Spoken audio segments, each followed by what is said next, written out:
Very excited to debut this today here on the program. We'll break this out every so often here on the show, but I've put together a list. And with free agency starting on Monday, I thought I would get ahead of free agency opening, the legal tampering period opening in the NFL on Monday. We'll have a lot of news to react to.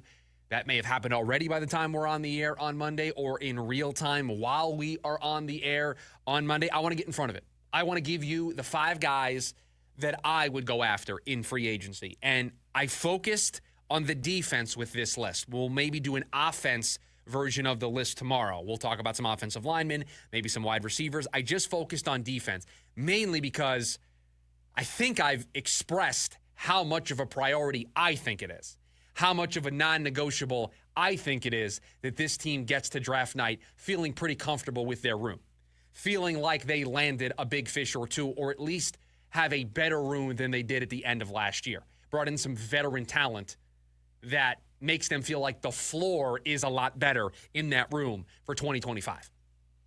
I don't think we get to draft night and they haven't signed anybody at the edge group. So that's where I focus this list because of how much of a priority it is for me.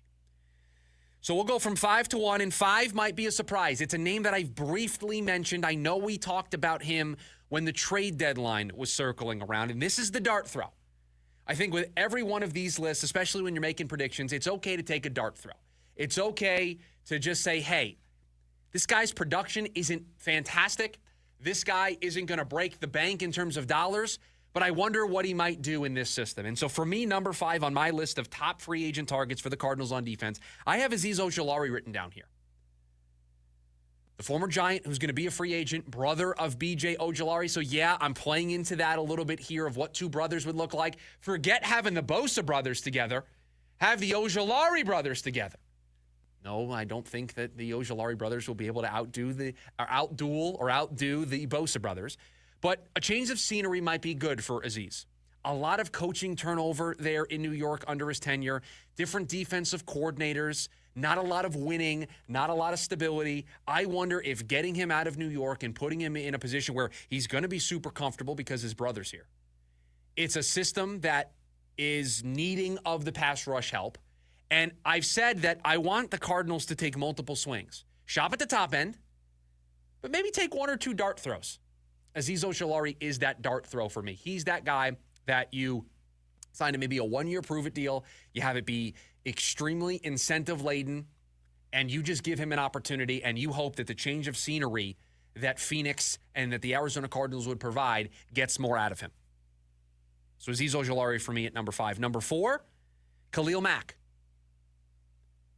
I don't know if you're going to get the top-end production that you would expect when you bring in somebody like a Khalil Mack.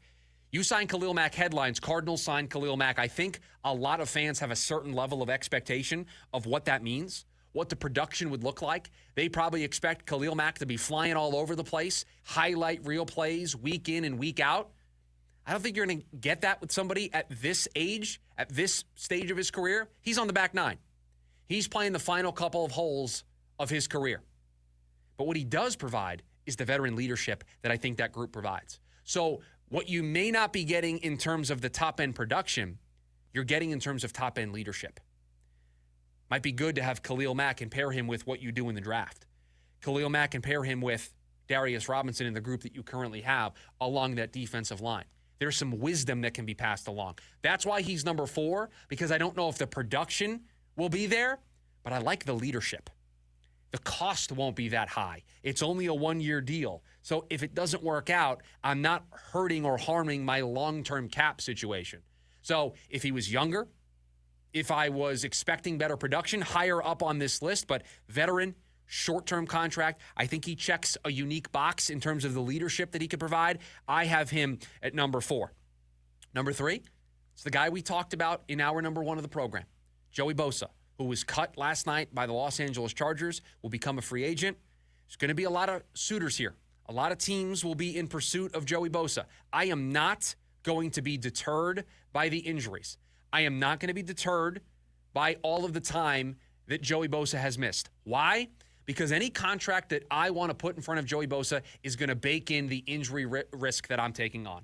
It's going to cake in the fact that I may not have Joey Bosa for 14 games for the lifetime of that contract. I might not have him double-digit games every season, and I'm going to bake that into the structure, and I'm going to bake it into what contract I present to Joey Bosa. I talked about incentives with Azeez Ojulari. How about incentives with Joey Bosa? You play in 14 games, this amount of money. You play in 15 games, this bonus will trigger. 16, you play in all 17 regular season games, this bonus will trigger. This amount of sacks, boom, will trigger this bonus. I would structure the contract in a way to where it is very incentive heavy and I take away the risk of signing Joey Bosa. I'm not allocating a ton of my cap space right now to Joey Bosa. I'm not paying him top edge market prices. If somebody else wants to do that, if San Francisco wants to do that, if Washington wants to do that, if somebody else wants to jump in and do that, be my guest. The floor is yours. I'm not going to be afraid of the injuries because I'm going to structure the contract in the right way. When he's healthy, Joey Bosa is still productive. He's still on the younger side. 29 is going to turn 30. I'm not getting somebody who's 34. I'm not getting somebody who's 35. I'm getting somebody who's 29, about to be 30, still has something left in the tank. I've got to manage the injuries. I need to structure the contract in the right way. But if I can get him into my building when he's on the field, he is a difference maker. We have said that this team this offseason needs to be in pursuit of difference makers on defense. Joey Bosa would be one of those difference makers. I'm not afraid of the injuries because I would structure it the right way. Number 2 and number 1, this shouldn't be a surprise to anybody. Milton Williams for me at number 2. The youngest player out of any of the names I'm going to mention, including the guy at number 1. The youngest guy on this list. So that is a perk. Milton Williams, 26 years old, a young player, his prime in front of him. If I sign him to a 4-year deal, I'm getting basically all of his prime. That's a great place to be when hitting free agency. Yeah, I'm going to have to pay a little bit of a premium because he's coming off of a career year. But am I okay paying that premium considering I'm getting a guy who's 26, about to be 27, and I'm getting his prime years? That's enticing.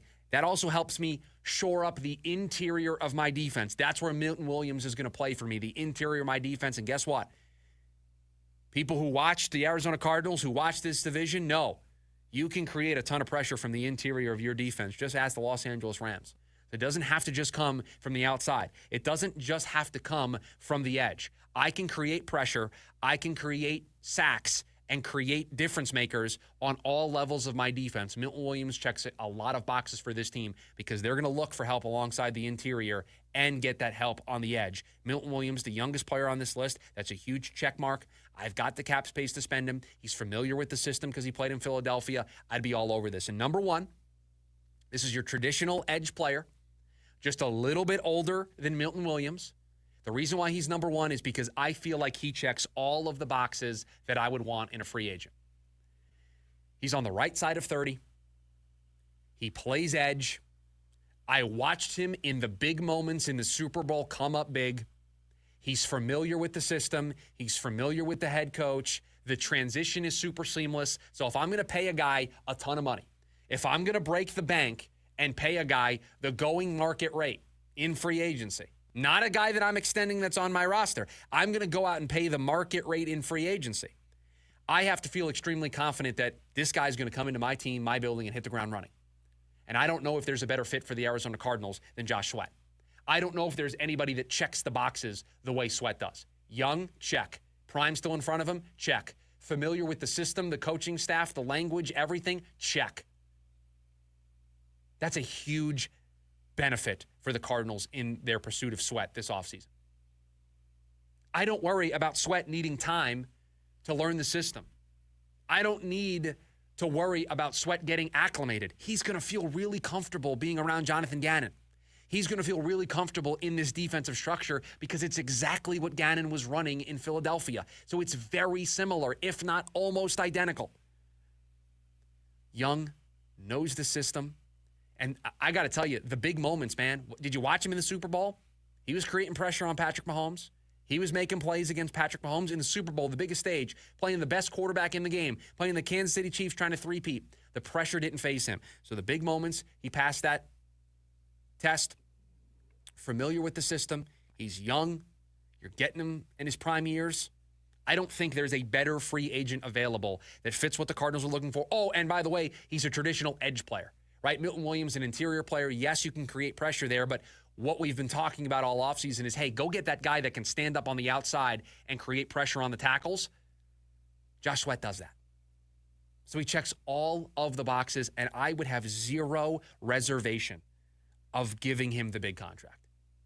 And I'm not surprised that the two Philadelphia guys ended up towards the top of the list. You win a Super Bowl.